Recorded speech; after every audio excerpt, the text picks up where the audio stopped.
Continuing on in our story on another day at the temple, hear what happened from Mark 12, starting in verse 41.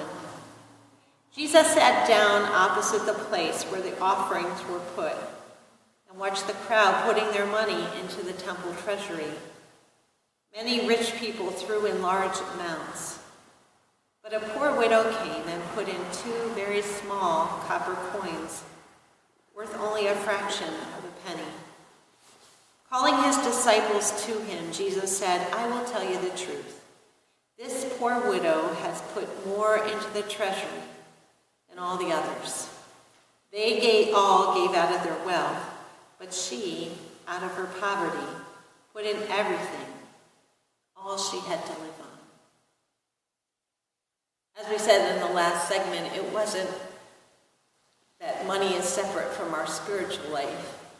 Jesus was very comfortable talking about it. But in this week, when Jesus was focused on his mission, the cross, as he watched countless people in the temple, as he heard the discussions among his disciples just before the city, arguing about who was the greatest, as he knew and discerned that one of the 12, Judas, was making a money deal even to betray him. What comfort and encouragement this widow's small action must have been to Jesus.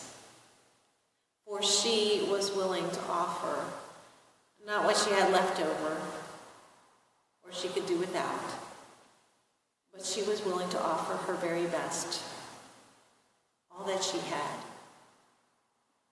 So often when we celebrate Palm Sunday, as we should, with the palms were that which were cut from a tree, waved for a little while and laying down on the road, an eternal symbol that we'll see again in our worship in the book of Revelation. But the palms don't cost us anything. Those who use them could readily cut them and lay them down, no real cost to themselves. But the cloak was something precious and valuable. It was that in those times which sometimes was the most valuable thing that someone owned. It could be protection from the elements. It could be a bed to sleep on a journey. In so many ways, it was a precious item. And those who put their cloaks before Jesus as he rode in that day were making a special, selfless kind of offering, just as this widow did in the temple. Jesus was about to give everything he had. God was offering not what was left over, but his most precious, his only begotten Son, for us. In that moment in the temple, which the Gospels remember, Jesus found in the widow someone else who was willing to give it all.